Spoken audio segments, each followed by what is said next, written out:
Dharma dapat berbagi Dharma dan dapat mempraktekkan Dharma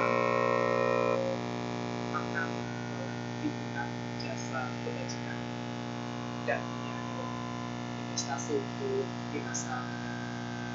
Jadi Bapak Ibu, kunci kehidupan kita yang bahagia sebenarnya adalah harus kita sendiri yang menciptakan. Jadi tidak mungkin di dalam agama Buddha ada reaksi tanpa reaksi. Jadi itu mutlak. Jadi sebagai umat Buddha, sebagai manusia tentunya yang harus kita lakukan adalah melakukan kebajikan.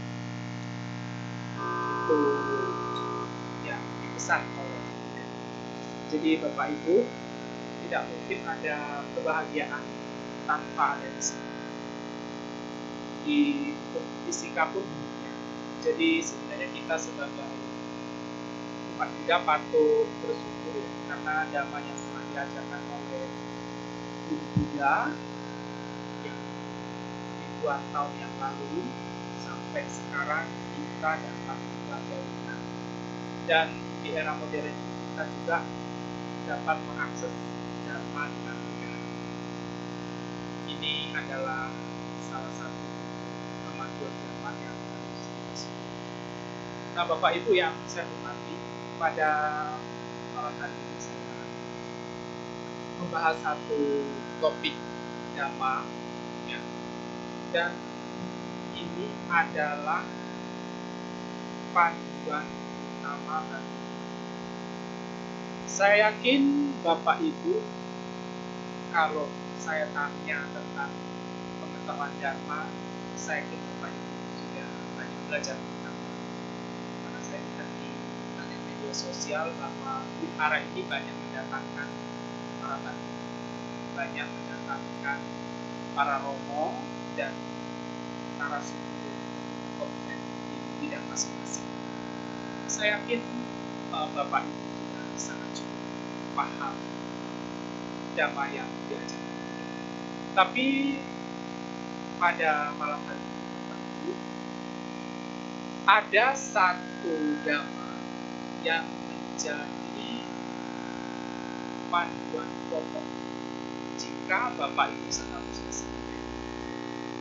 Karena di dalam ajaran Buddha itu tentunya ada tingkatan etika atau moralitas yang dijadikan landasan untuk menjalankan kehidupan sendiri.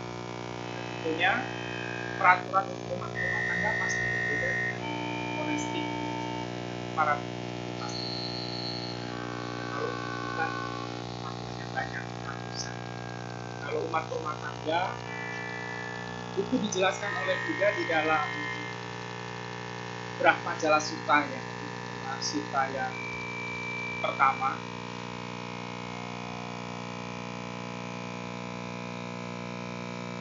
Di dalam kitab suci agama Buddha, di dalam Brahmajala Sutta itu diuraikan tentang cula sila, sila yang ringan, tangga, ada juga yang mahasila dan lain sebagainya. Jadi dhamma yang diajarkan Buddha itu sebenarnya ada semacam perkelompokan. Jadi untuk umat rumah tangga sama para pendeta atau untuk domestik sama era ibu dan itu berbeda-beda. Jadi tidak sama.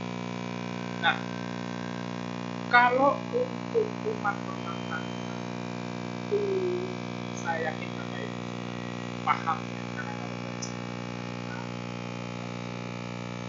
itu kematian versi Theravada itu pada umumnya dibacakan tanpa Pancasila.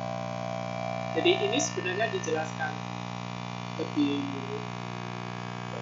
rinci di Brahmajala Sutta tentang 5 aturan yang dikhususkan untuk umat rumah tangga. Jadi kalau ada pertanyaan, panduan menjalankan kehidupan sehari-hari menggunakan pasti jawabannya baca buku, sila, etika, jadi 5 orang. Jadi Bapak Ibu Buddha tidak pernah memberikan ancaman. Buddha tidak pernah memberikan janji-janji. Atau Buddha mengatakan ikutlah dengan saya lalu Anda masuk surga. Jadi Bapak Ibu, semua dhamma yang diajarkan oleh Buddha itu hanya sebatas semacam peta. Jadi ilustrasinya Bapak Ibu kalau mau ke puncak gunung, Buddha itu hanya memberikan peta. Kalau Bapak Ibu mengikuti peta itu, maka Bapak Ibu akan sampai di puncak. Tapi kalau tidak mengikuti peta itu, saya yakin Bapak Ibu tahu sendiri. Jadi ilustrasinya seperti itu. Jadi Buddha sebenarnya hanya memberikan arahan, memberikan kalau mau mencapai surga apa yang harus dilakukan, kalau tidak menjalankan sila juga ada konsekuensi. Jadi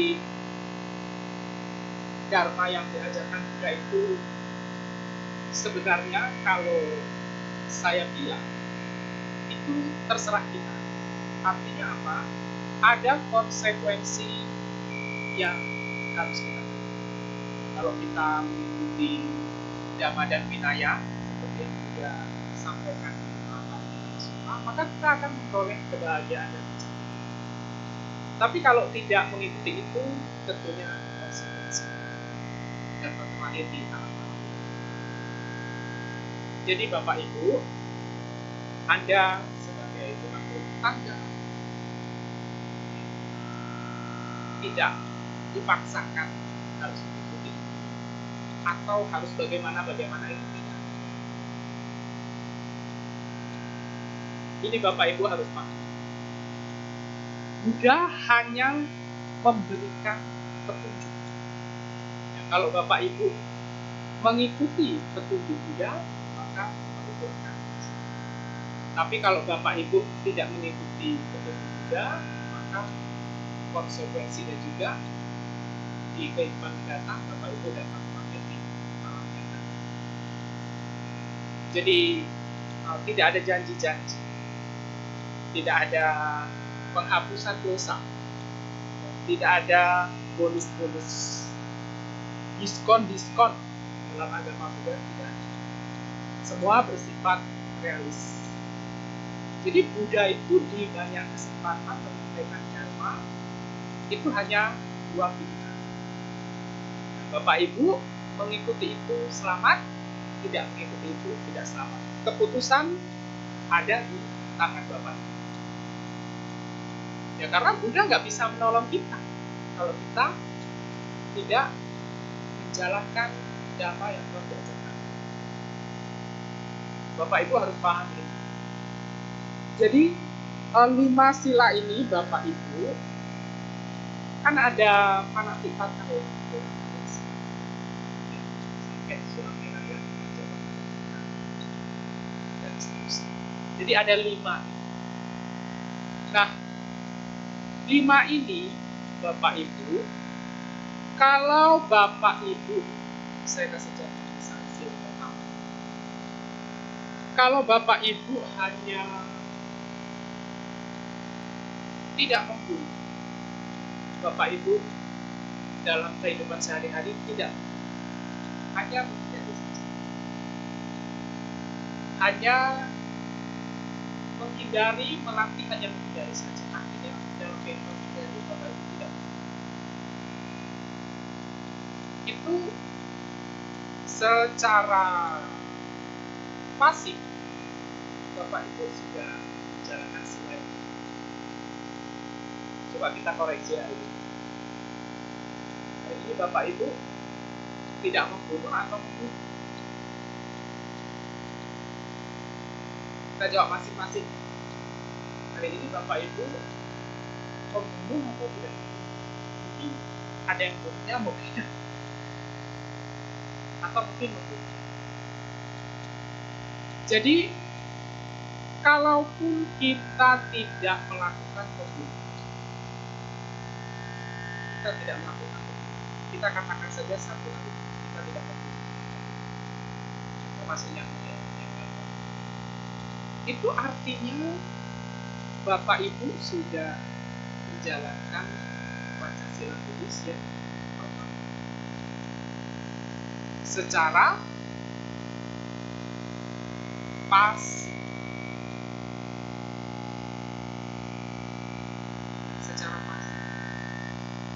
Jadi Pancasila Buddhis ini kita praktekkan itu ada dua, secara pasif dan secara aktif. Kalau Bapak Ibu hanya menggugat,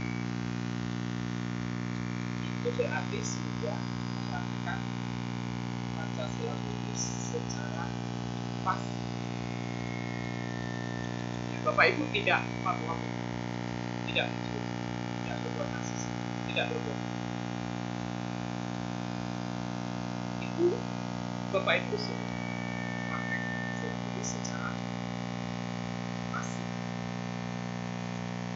Nah, timbul pertanyaan, penting nggak kira-kira praktek Pancasila Buddhis secara pasif? Coba Bapak Ibu, penting nggak kira-kira? Penting.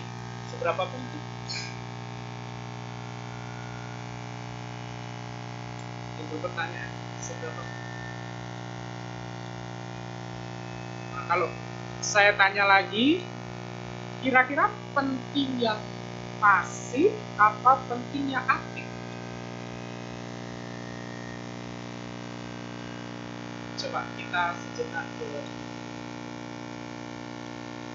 Penting yang pasif apa yang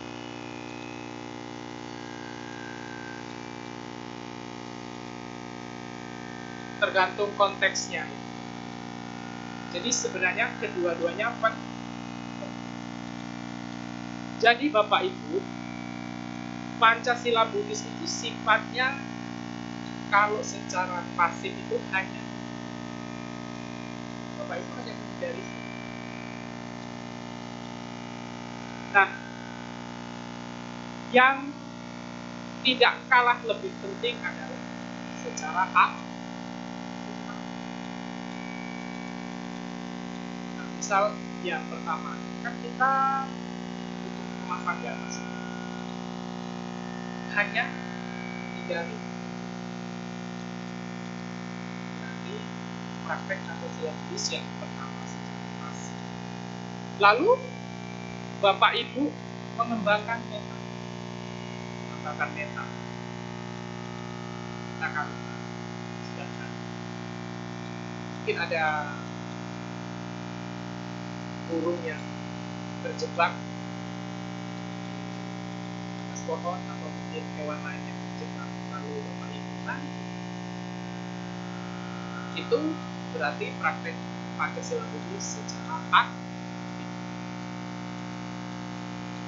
Ya, secara aktif itu disebut Pancasila. Kalau Pancasila kan tidak membunuh. Lalu apalagi Bapak Ibu? Tidak membunuh, tidak mencuri, tidak berbuat asusila, tidak berbohong, tidak mengkonsumsi makanan atau minuman.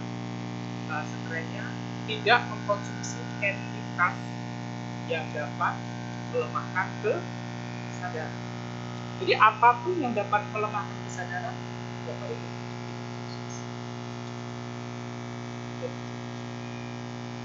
Jadi lima hal ini Bapak Ibu harus praktek. Jika Bapak Ibu menginginkan kehidupan mendatang jauh lebih baik, paling tidak terlahir di alam manusia.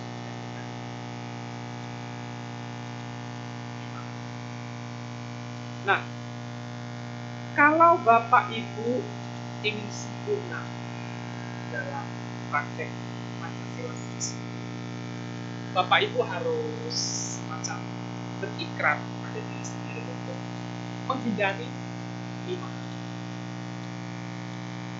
Kalau Bapak Ibu mau lebih menyempurnakan lagi, disebut menyempurnakan paramita, prakteknya harus secara aktif.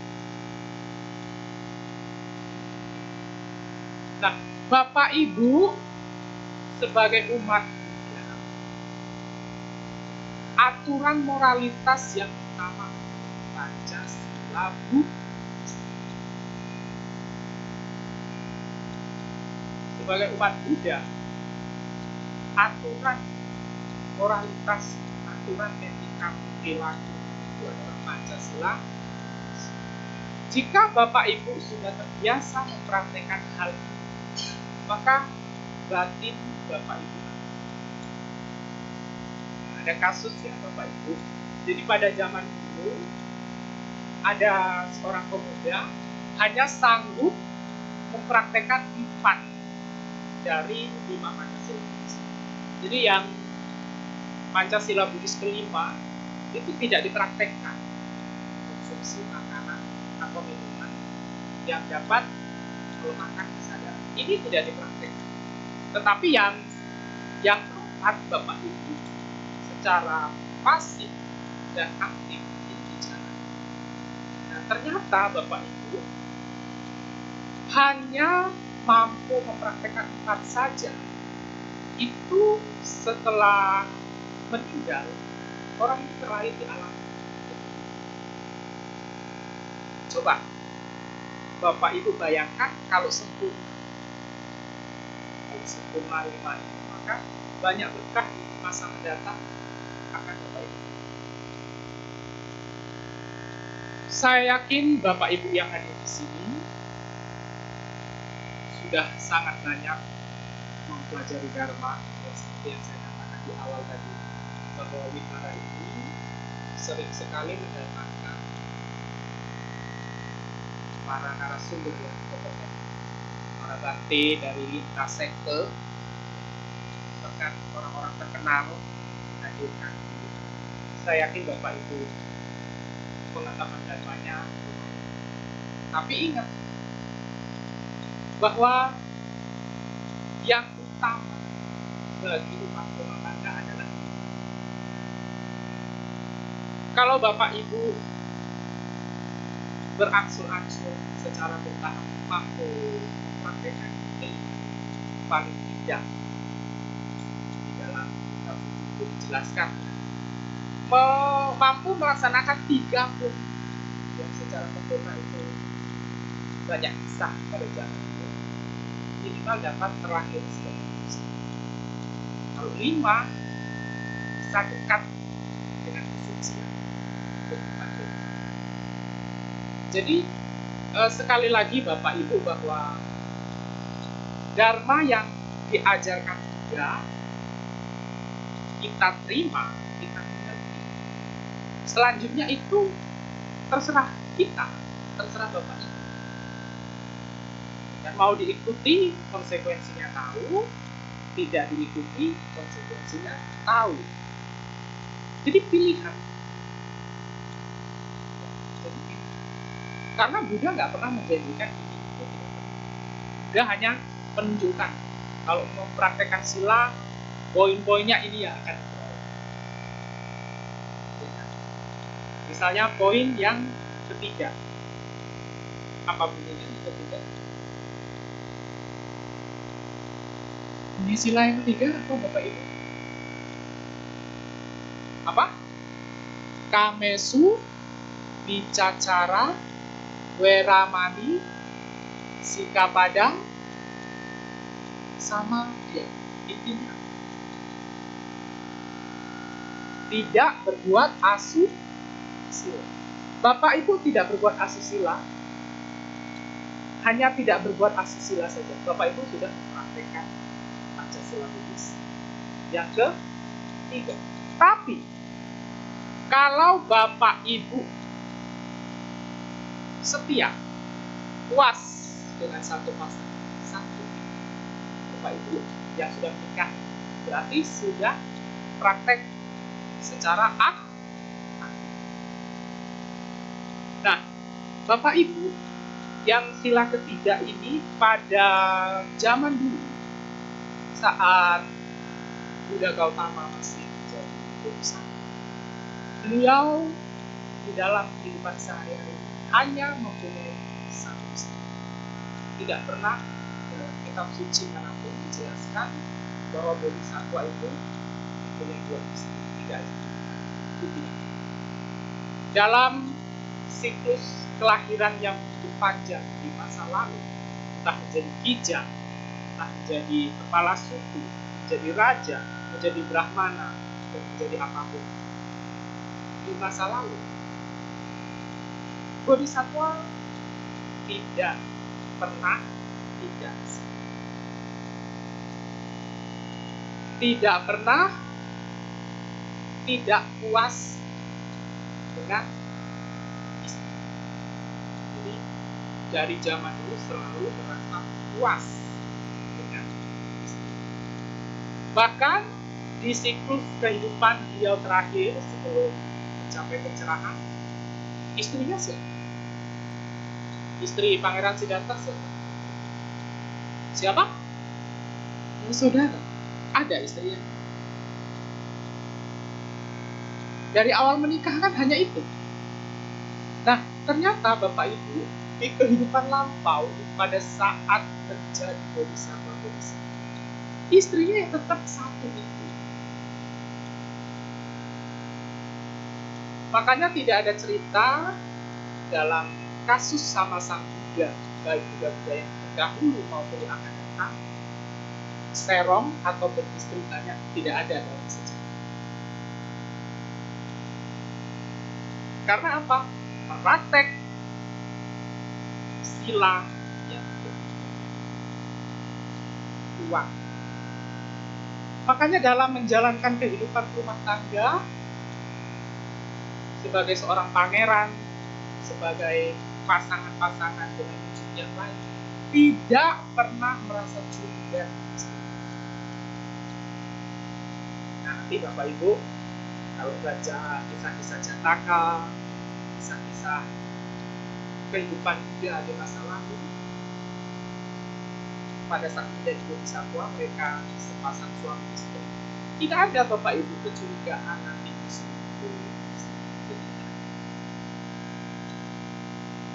Karena memang praktek silanya sudah dipraktekkan bersama.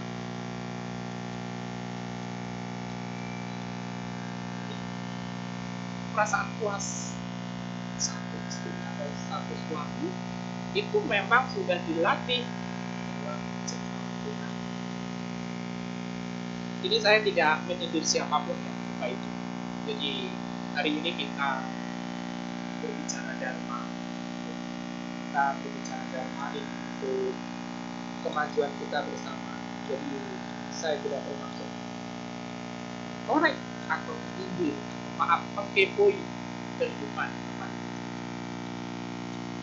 Tapi inilah dharma yang kalau kita praktekkan akan memberi banyak manfaat dalam kehidupan kita, baik untuk rumah tangga maupun untuk kehidupan kita. Nah, ini patut kita renungi. Kita kan sebagai pemeluk agama Buddha kan maunya itu di setiap waktu kita itu mempunyai kemajuan dalam kehidupan. Bapak Ibu, saya yakin setiap waktu datang ke wihara kan pengennya dapat dhamma baru, dapat pengetahuan yang baru. Sehingga apa? Sehingga kedepannya Bapak Ibu praktek dharma itu pengetahuan semakin berkembang dan semakin yakin. Sama halnya kalau kita meditasi, kalau duduk aja nggak yakin, konsentrasi nggak yakin, bagaimana mau mencapai fokus? Bagaimana mau fokus? Sama halnya Bapak Ibu mau memanah, kalau nggak yakin objeknya akan kena, bagaimana kita? Nah, kita belajar Dharma itu, apapun bentuk Dharmanya itu, supaya kita itu punya pengetahuan dan yakin. Kalau kita sudah yakin, prakteknya juga yakin dan hasilnya juga pasti. Kan logikanya, kalau Bapak Ibu mau memanah tapi nggak yakin, ya objeknya nggak akan kena. Sama dengan Bapak Ibu, kalau tidak yakin dengan praktek Dharma, bagaimana mungkin akan produktif? Itu logikanya. Jadi Bapak Ibu, Pancasila ini sangat banyak kisah di masa lalu, hanya 4 saja yang sempurna dipraktekkan, disalahi di alam-alam ya berbahaya. Bagaimana kalau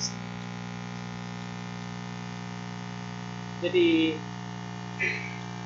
kalau kita praktek Dharma, jangan berpikir harus sempurna, jangan berpikir harus sempurna, tetapi kita berpikir pelan-pelan, sedikit-sedikit, ya, nanti ada salah terus. Nah, kalau nanti udah kebiasaan memperbaiki, lama-kelamaan kan akan sempurna. Sama ya, waktu Bapak Ibu kuliah S1, S2, S3, buat skripsi itu nggak bisa langsung sempurna. Ada perbaikan, hanya lulus. Kita praktek Dharma, polanya juga sama. Jadi praktek Dharma apapun itu semua bertahap. Jadi lama-lama terbiasa dan mantap. Kalau sudah mantap, saya yakin berhasil. Ya, pada zaman dulu Bapak Ibu ada seorang biku, ya, setelah mendengarkan Dharma dari Buddha, yakin dengan Buddha, Dhamma, dan Sangha. Yakin dengan apa yang dikhotbahkan Buddha. Sehingga biku itu mantap, mantap praktek. Akhirnya mencapai kesucian. Tapi tidak langsung paham tentang Dharma. Itu kan butuh proses. Belajar semua butuh proses. Jadi Bapak Ibu belajar Buddha Dharma, apapun itu, ya, jangan menuntut kesempurnaan. Karena saya sendiri jadi sangga gini hampir 17 tahun. Tidak semata-mata langsung bisa. Meditasi tidak semata-mata langsung konsentrasi. Ngomong di depan seperti ini Bapak Ibu tidak semata-mata langsung bisa. Kita baca Parita, baca Sutra, baca Liangkeng, tidak semata-mata langsung bisa. Ada juga keselimpet-selimpet. Tapi kan proses itu harus dilalui. Sama dengan Bapak Ibu belajar Dharma,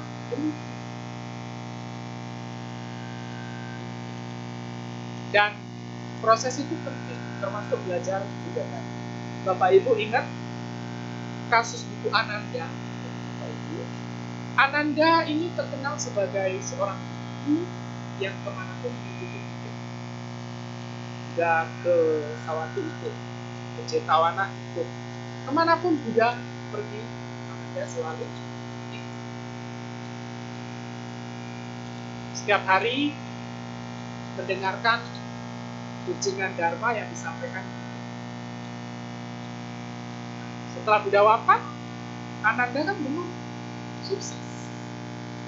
Padahal Bapak Ibu, Ananda selalu setiap waktu memperoleh kesempatan belajar Dharma dari Buddha.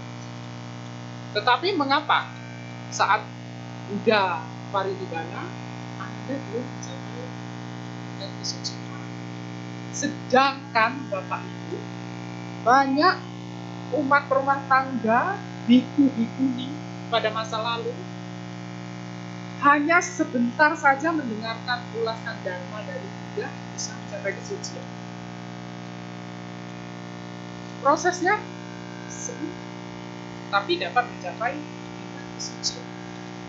Lalu kenapa Ananda yang setiap hari mendengarkan Dharma, dekat dengan Buddha, bahkan kamar Buddha yang harum dan wangi itu ya, menyiapkan air, wangian dan lain sebagainya, kan yang menyiapkan Ananda sendiri, kebajikannya banyak. Setiap waktu kebajikannya.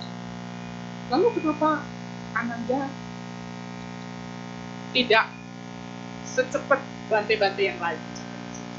Padahal Buddha tiap waktu bersama Ananda. Dan Ananda terkenal daya ingatnya yang luar biasa. Jadi apapun yang disampaikan Buddha itu Ananda. Nah, coba Bapak Ibu pikirkan. Jadi kita belajar Dharma itu ada yang prosesnya lambat, ada yang prosesnya sedang-sedang, ada juga yang prosesnya cepat. Nah, ternyata Bapak Ibu, Ananda yang sekian lama mendengarkan khotbah dari Buddha makan atau apa itu, Ananda ini mencoba di sini. Nah, tetapi karena Ananda ini kan gigih, ulet, sabar, tekun di akhir-akhir kehidupannya, karena kesabarannya untuk melatih meditasi dan lain sebagainya, akhirnya Ibu Ananda mencapai arahat sama. Bapak Ibu praktek Dharma apapun itu, termasuk Pancasila Buddhis, jangan berpikiran langsung sukses, langsung berhasil. Jadi ada orang yang tahapannya cepat, ada yang tahapannya lambat, ada juga yang sangat cepat, ada juga yang sangat lambat. Yang rugi kalau tidak mau praktek. Jadi kita belajar Dharma itu apapun Bapak Ibu pelan-pelan. Jangan berpikir hasil. Kita belajar Dharma yang disampaikan juga, jangan berpikir hasil. Tapi Bapak Ibu berpikirlah proses pelan-pelan. Karena itu juga melatih kesabaran. Nah, kalau kita lihat kasus Ibu Ananda, Bapak Ibu, bayangkan berapa lama itu Buddha. Tapi Buddha wafat atau parinibbana dan Ananda belum sukses. Ya akhirnya di satu waktu Ibu Ananda merasa sedih. Ya bahasa kasarnya itu, yang lain mencapai arahat, kenapa saya tidak? Bahasa kasar. Ternyata memang butuh keuletan, butuh kesabaran untuk belajarnya.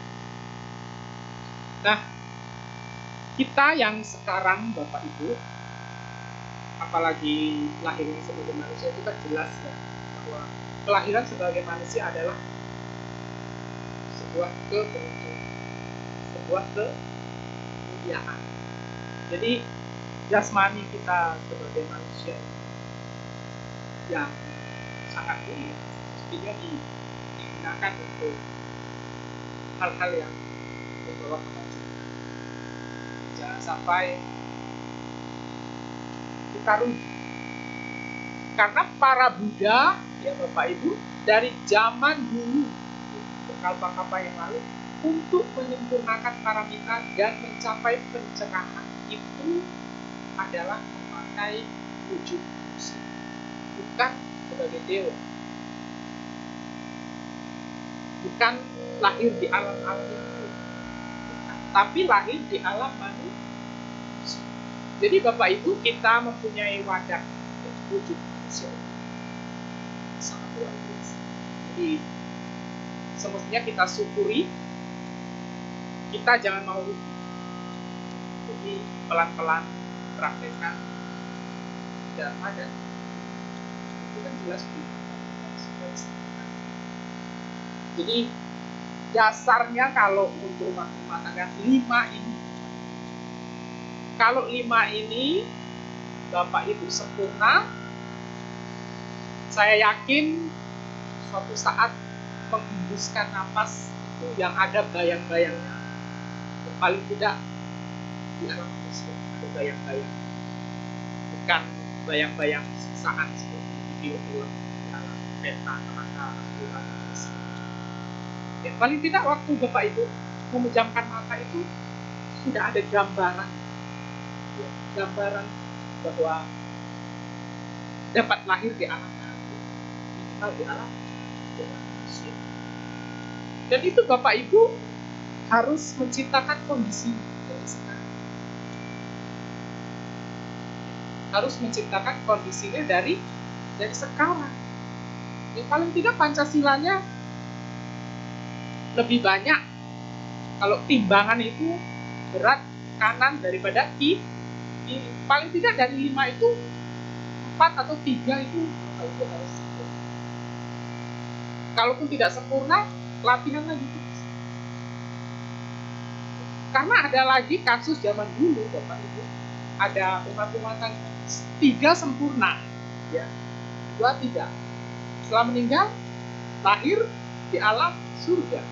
Tapi yang 2 tidak sempurna ini setelah meninggal di alam surga harus melunasi utang pelanggaran 2 sila itu, lahir di alam rendah. Jadi semua ada konsekuensinya. Jadi kita sebagai umat Buddha, Bapak Ibu, sebenarnya dapat mengatur kehidupan kita. Kita itu nanti mau seperti apa? Itu kita dapat mengukur secara logika, itu kita dapat mengukur. Kalaupun misalnya semasa hidupnya Bapak Ibu banyak melakukan kebajikan, kok lahir di alam misal, kok lahir di alam, atau mungkin sekarang Bapak Ibu banyak melakukan kebajikan, kok banyak sial. Ya tunggu dulu. Kita hidup itu ada 3 masa. Masa lampau, sekarang, maupun masa yang akan datang. Kalau masa sekarang banyak masalah, berarti efek dari masalah. Masa depan kita belum tahu. Kalau masa depan kita pengennya bagus, berarti masa sekarang harus ciptakan kondisi yang bagus. Jadi kita harus ingat 3 masa. Masa lalu, masa sekarang, maupun masa yang akan datang. Masa sekarang adalah cerminan dari masa lalu. Masa yang akan datang adalah cerminan pada masa saat ini. Logikanya seperti itu. Jadi kita sebagai pemeluk ajaran Buddha ya harus berjuang. Kalau Bapak Ibu mau ini, ya harus lakukan ini. Mau itu, harus lakukan ini. Dan Pancasila Buddhis ini, Bapak Ibu, kalau dipraktekkan dengan sempurna, efeknya. Kalau Anda tidak membunuh, tapi praktekkan cinta kasih, bisa. Nah, Bapak Ibu tidak mencuri, tetapi sering berdana, efeknya bisa jadi kaya. Bapak Ibu tidak mengkonsumsi makanan atau minuman yang dapat melemahkan kesadaran, efeknya kalau dijalankan secara aktif, efeknya di kehidupan mendatang Bapak Ibu akan jasmani.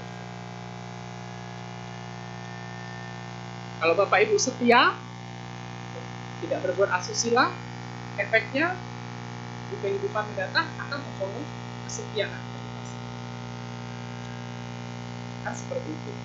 Jadi agama Buddha atau ajaran Buddha yang sudah lama diajarkan oleh Buddha, jadi kalau menurut Albert Einstein itu kan akan menjadi jawaban sebagai agama yang sesuai dengan saya. Ternyata intinya sudah ada.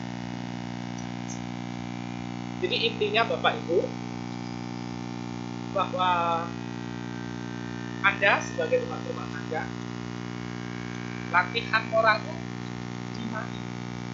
Kalau mau lebih ditingkatkan, ada lagi 8. Mau lebih ditingkatkan, ada lagi jadi sama merah. Mau lebih lagi ditingkatkan, ada. Jadi semua kan terserah kita. Nah, ada nggak Bapak Ibu dipaksa-paksa? Tidak ada. Dalam ajaran Buddha tidak ada paksa memaksa. Semua hanya disampaikan oleh Buddha, lakukan ini konsekuensinya, lakukan ini konsekuensinya. Semua tinggal kembali kepada individu masing. Saya harap Bapak Ibu paham ya. Jadi belajar Dharma itu bukan hanya sekedar mendengarkan, tapi merenung dan praktekkan. Mudah-mudahan kalau dipraktekkan dengan sabar, tulus dan ikhlas, kita coba dengan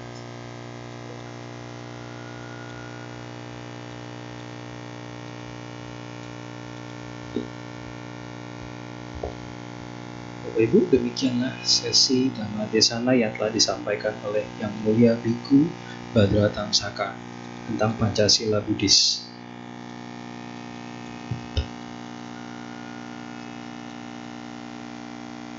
Kita akan buka sesi pertanyaan untuk Bapak Ibu, mungkin hanya yang tertulis saja ya. Jadi Bapak Ibu yang ingin bertanya lewat tulisan, nanti ada rekan saya yang akan kolek pertanyaan Bapak Ibu. Sambil menunggu pertanyaan masuk, kita nyanyikan satu buah lagu kembali yang telah tadi kita sudah nyanyikan bersama.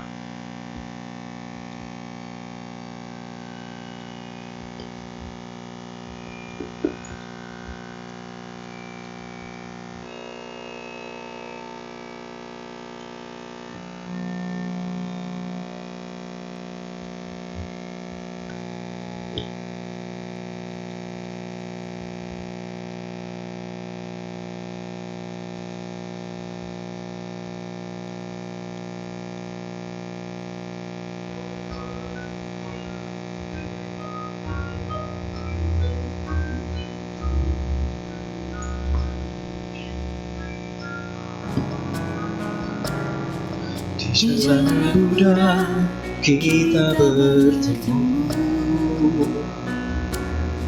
hormati hidup, hindari membunuh. Pancasila Buddhis, cahaya dunia, panduan hidup di jalan Buddha.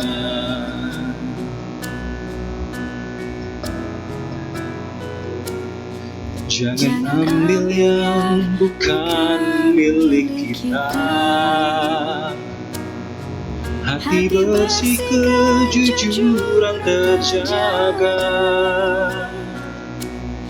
Jauhi asusila, utamakan setia. Di setiap langkah kita praktekkan.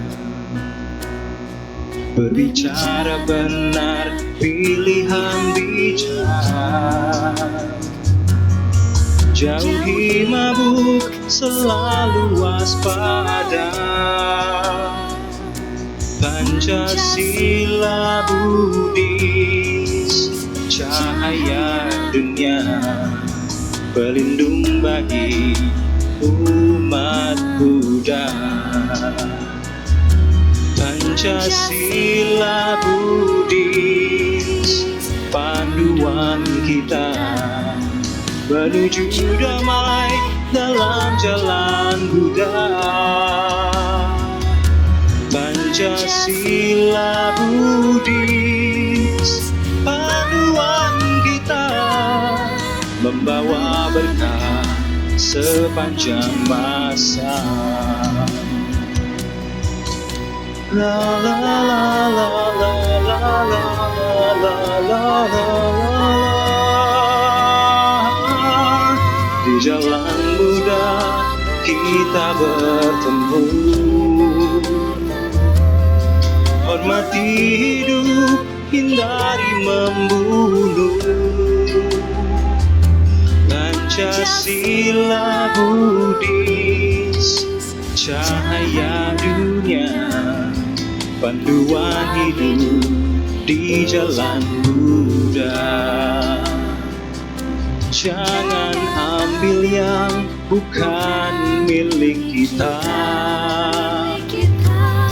Hati bersih kejujuran terjaga. Jauhi asusila, utamakan setia. Di setiap langkah kita praktekkan. Berbicara benar, pilihan bijak.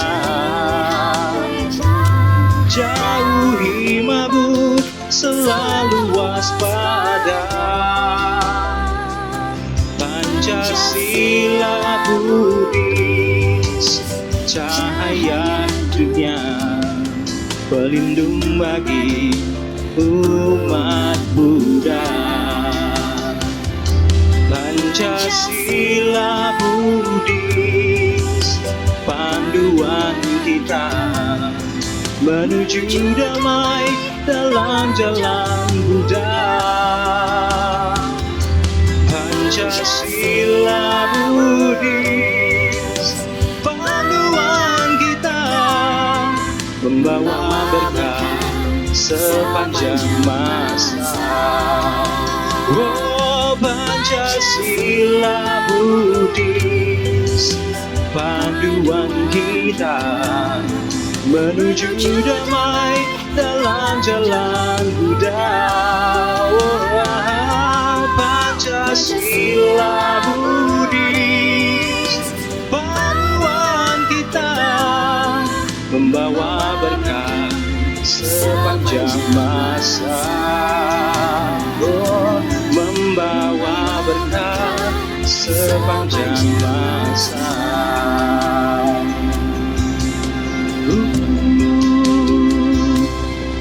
Terima kasih.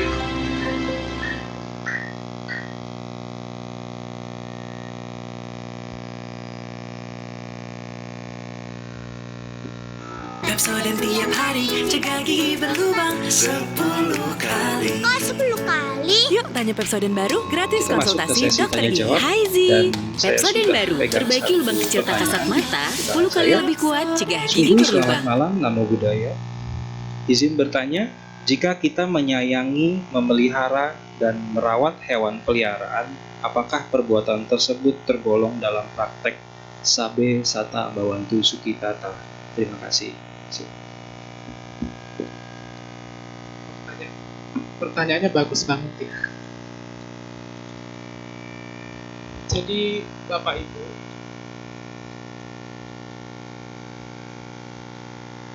kalau Bapak Ibu mempunyai hewan peliharaan, mungkin kucing atau anjing atau mungkin jenis yang lain, lalu Bapak Ibu merawatnya dengan penuh cinta ya, kasih makanan yang terbaik, kasih kalau sakit ya diobatin dan lain sebagainya. Kalau kita lihat di kasus-kasus masa lalu, zaman dulu ya, saya tidak bicara dari sekarang. Banyak juga ya Bapak Ibu pada zaman dulu, yang rumah tangga juga punya hewan peliharaan. Ada sapi. Ya, kalau di India pada zaman dulu yang paling terkenal adalah sapi. Jadi ada kisahnya Bapak Ibu. Jadi pada zaman Buddha dulu ada seorang Brahmana, seorang kasta Brahmana. Kalau zaman dulu kan masih pakai kasta itu, sekarang ada cuma mungkin tidak seperti itu. Jadi seorang Brahmana mempunyai seekor sapi. Sapinya ini hilang. Nah, karena sapinya ini hilang, lalu si Brahmana ini mengadu raja, minta tolong supaya dari pihak kerajaan itu membantu untuk mencarikan sapi. Nah, ternyata Bapak Ibu, sapinya ini telah dijual oleh seseorang yang telah menemukan sapi.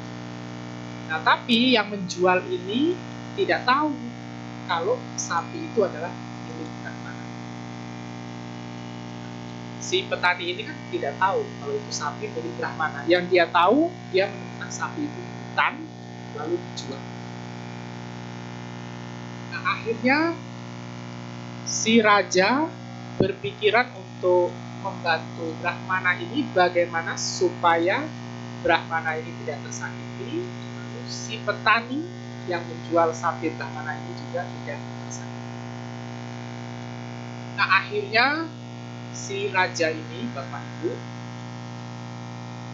menemui Brahmana ini dan menemui si petani.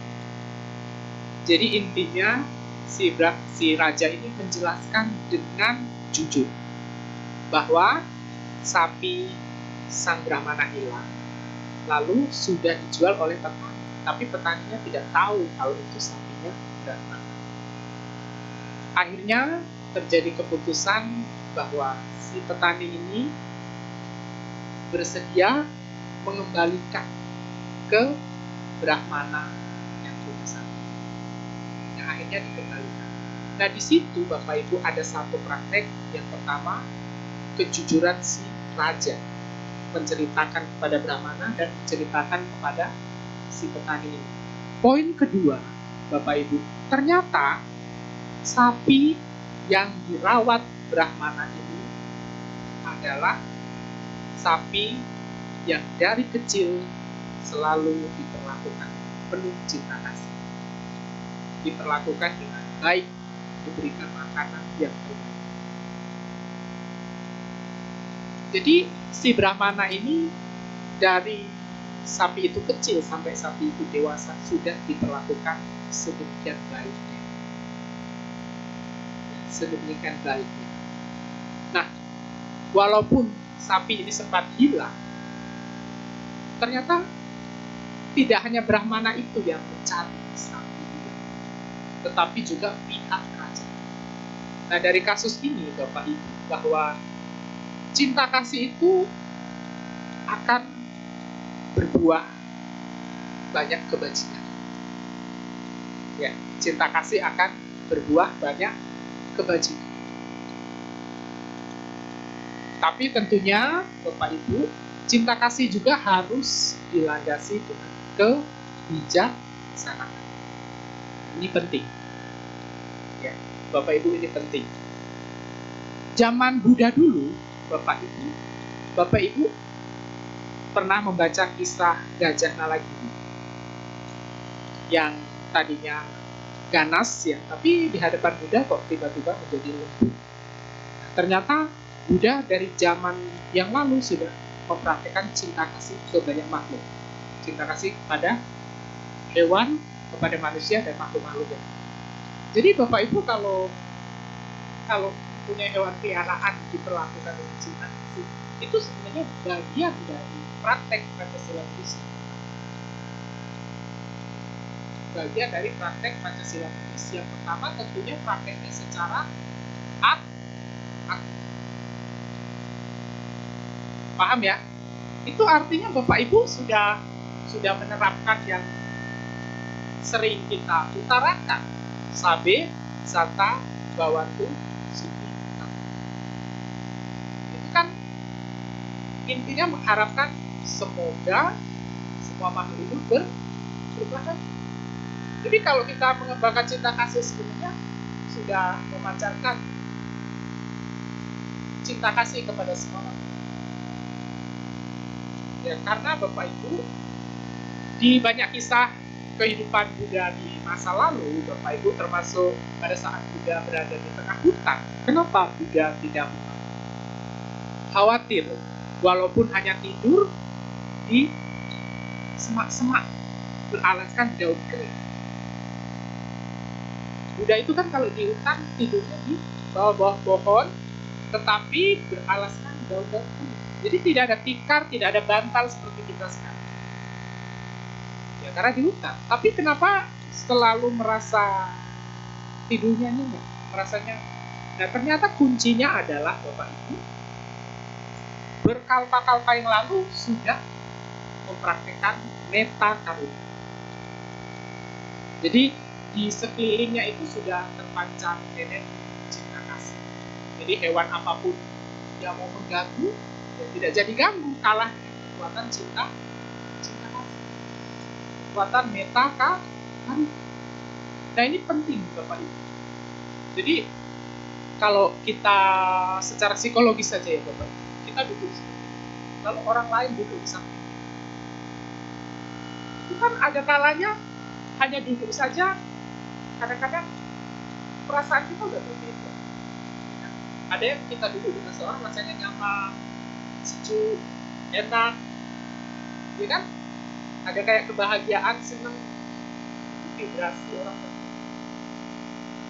Ada juga kalau kita duduk dengan seseorang atau siapapun, kadang-kadang justru kita merasa marah, emosi, dan lain sebagainya. Itu kan energi dari tersebut. Jadi orang-orang yang penuh cinta kasih, praktek meta karuna, siapapun yang duduk di sampingnya atau berdekatan di sampingnya, di sekitarnya akan bisa menenangkan. Itu bahasa tubuh tidak bisa dibohongi. Ya kalau kata-kata kita bisa bersilat lidah.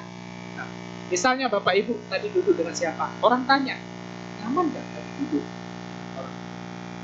Lidahan bisa bersilat lidah, bisa ngomong, tapi perasaan dan bahasa tubuh tidak bisa.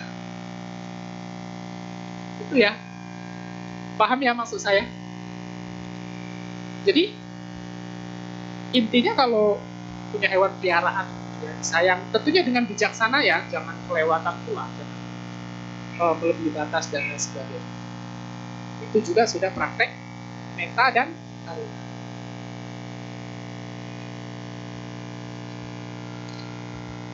Terima kasih Suhu atas penjelasan dari pertanyaan. Mohon maaf, pertanyaan yang masuk kita tidak bisa bacakan kembali karena keterbatasan waktu yang sudah mepet. Terima kasih Suhu atas Dhamma Desana yang telah disampaikan dan juga sesi tanya jawab yang sudah kita lalui. Kami segenap keluarga Priyuttama Sukha dan juga beserta umat berterima kasih sebanyak-banyaknya kepada Suhu. Baiklah Bapak Ibu, bangkit berdiri. Kita bangkit berdiri karena Yang Mulia